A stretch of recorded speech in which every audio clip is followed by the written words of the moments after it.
नमस्कार। आज हम बात करेंगे वीणा के तार पर शुद्ध और विकृत स्वरों की स्थापना के बारे में। देखिए, इस कॉन्सेप्ट का सबसे पहले जो वर्णन मिलता है वो हमें मिलता है पंडित अहोबल के द्वारा। उन्होंने वीणा की 36 इंच खुले तार पर शुद्ध और विकृत स्वरों के स्थान निश्चित करने का प्रयत्न किया, पर उनकी जो पुस्तक है पारिजात, उसमें उसका समझाने का जो प्रयास उनका रहा वो पूर्णतः सफल नहीं रहा। इसके बाद श्रीनिवास जो उनका अनुसरण कर रहे थे, उन्होंने अहोबल का जो ये राग तत्व विबोध पुस्तक में वीणा के तार पर शुद्ध और विकृत स्वरों के स्थान जो अहोबल ने बताए थे, उसके आधार पर आगे की स्टडी करके उसको पूर्ण रूप से वर्णित किया। उस समय के जो प्रचलित स्वर थे उनके आधार पर ही श्रीनिवास ने वीणा के तार पर जो उनके स्थान हैं उसको बताया, उसका वर्णन किया।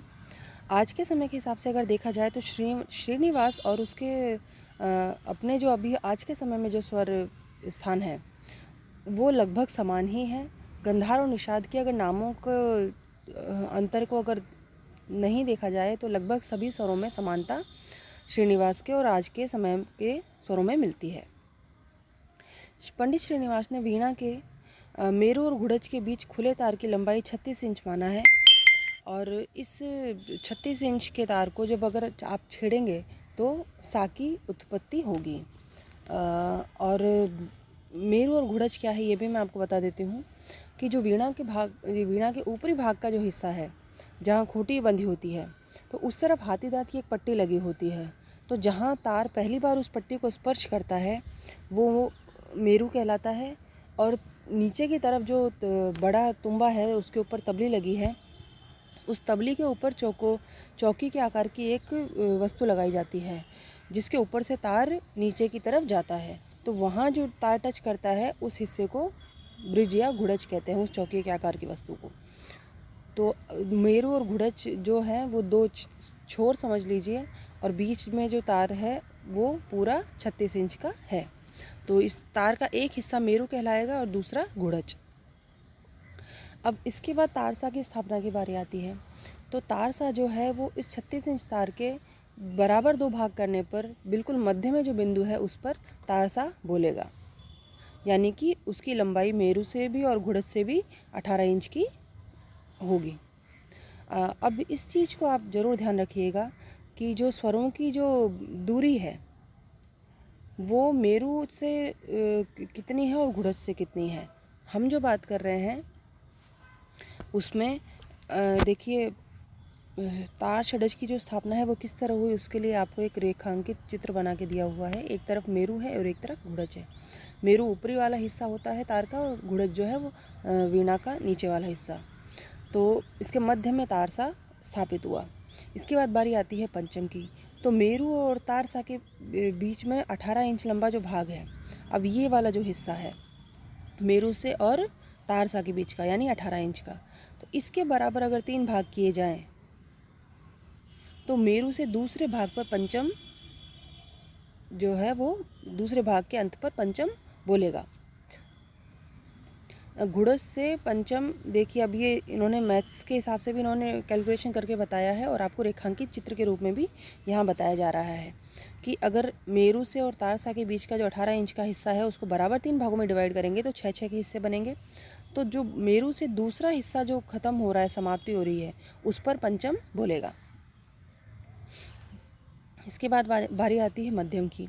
तो मध्यम जो है उसकी स्थापना के विषय में ऐसा है कि मेरु और तारसा के बीच के भाग को जो 18 इंच लंबा है उसको 2 बराबर भागों में विभाजित करेंगे।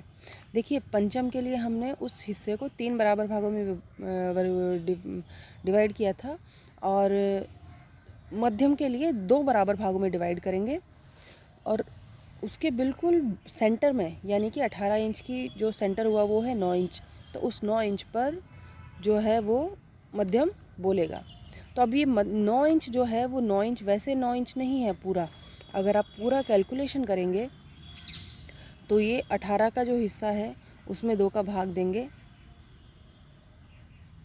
माफ़ कीजिए, इधर से जो घुड़च से जो इसकी दूरी है उसको 18 इंच यहाँ तक तारसा तक आता है, और तारसा में 18 के साथ +9 और कर दीजिए तो हो गया 27। तो 27 इंच की घुड़स से 27 इंच की दूरी पर पंचम है। इसकी दूरी आप विशेष रूप से ध्यान रखिएगा, मेरू से इसकी दूरी 9 इंच की है, लेकिन घुड़स से इसकी दूरी 27 इंच है। इसके बाद बारी आती है ऋषभ की। ऋषभ जो है वो मेरू और पंचम के बीच 12 इंच खुले तार को 3 बराबर भागों में डिवाइड करने पर पहले भाग के अंत में रे जो है वो बोलेगा। देखिए अब इसमें किस तरह है, मेरू ये है और पंचम अपना कितने इंच पर था। देखिए मैं फिर से आपको दिखा दे रही हूँ, आपको अगर कन्फ्यूजन हो किसी तरह का, तो पंचम जो है वो हमारा था 24 इंच पर, घुड़स से 24 इंच पर, ठीक है। मेरू से कितने इंच पर था, जो 18 इंच का जो तार लिया था हमने उसके 6 के 3 डिवाइडेशन किए थे, और दूसरा जो भाग यानी कि 6 और 6 12 इंच, मेरू से 12 इंच की दूरी पर पंचम था और घुड़स से 24 इंच की दूरी पर। तो ये जो ऋषभ की बात आ रही है, जब मेरू और पंचम के बीच की जो 12 इंच की जो दूरी है, अब उसके भी 3 भाग हमको करने हैं। तो 3 भाग होंगे 4 के, और जो दूसरा भाग का अंत है यानी कि 4 और 4 8 इंच पर हमें क्या सुनाई देगा, ऋषभ सुनाई देगा। माफ़ कीजिए, पहले भाग के अंत पर, दूसरे भाग के अंत पर नहीं, पहले भाग के अंत पर ऋषभ बोलेगा, यानी कि 4 इंच की दूरी पर मेरू से और 32 इंच की दूरी पर घुड़च से। अब इसके बाद बात करते हैं धैवत की। तो धैवत जो है उसके बारे में उन्होंने बहुत स्पष्ट रूप से नहीं बताया है, और उसका कारण भी है। श्रीनिवास ने धैवत का जो स्थान है वो पंचम और तारसा के मध्य में माना है। अब मध्य के 2 अर्थ हो सकते हैं, पहला बीचों बीच और दूसरा पंचम और तारसा के बीच कहीं भी। यहाँ पर पहला अर्थ ठीक नहीं बैठता, क्योंकि उसके अनुसार पंचम और सा के बीच का भाग 6 इंच लंबा है, और 2 भागों में बांटे जाने पर धैवत 24 इंच की दूरी पर होगा, जबकि 24 इंच की दूरी पर तो अभी हमने देखा था क्या था, पंचम था। तो इस धैवत और ऋषभ में षड पंचम भाव स्थापित नहीं होता, जो कि बहुत आवश्यक है। जो 24 इंच की जो दूरी है उससे ऋषभ और धैवत के बीच जो षड पंचम भाव होना चाहिए, यानी कि संवाद का जो एक क्राइटेरिया बताया गया है वो स्टैब्लिश नहीं हो पाता है। इसलिए हम इस स्थिति पर धैवत को नहीं मानेंगे, और षड पंचम भाव के स्थान मतलब पद्धति के आधार पर हम इसमें धैवत का जो है वो स्थान निश्चित करेंगे। और ये हमने नहीं किया है, ये श्रीनिवास ने भी ऐसा ही किया, और उसके बाद भातखंडे जी ने भी ऐसा ही किया है। ये उन्हीं की बात को मैं दोहरा रही हूँ। तो अब षड पंचम भाव के हिसाब से अगर हम देखें तो ऋषभ की लंबाई 3/2 से भाग देंगे तो बराबर आ जाएगा 64/3। तो अब इसको जब, माफ़ कीजिए, तो जो दूरी आएगी वो आएगी 21 सही 1/3 इंच की।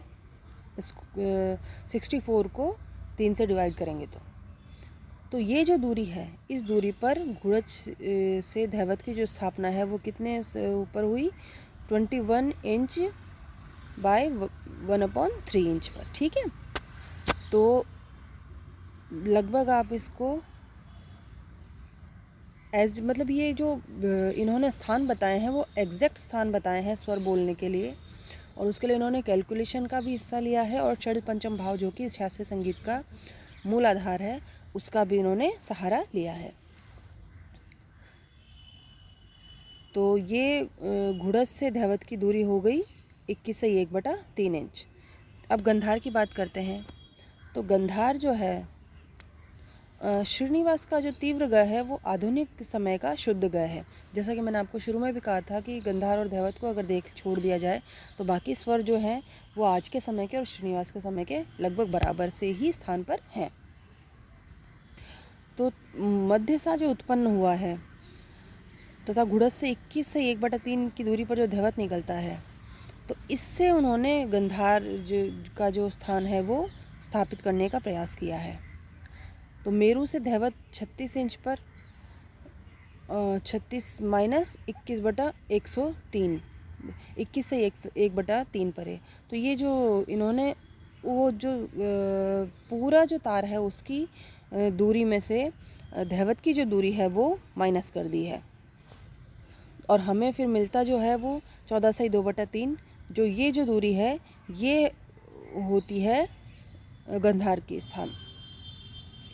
तो जो श्रीनिवास का तीव्र ग है वो आधुनिक शुद्ध ग है, और मेरू से इसकी दूरी है 7 से 1/3, और घुड़स से इसकी दूरी है 28 से 2/3।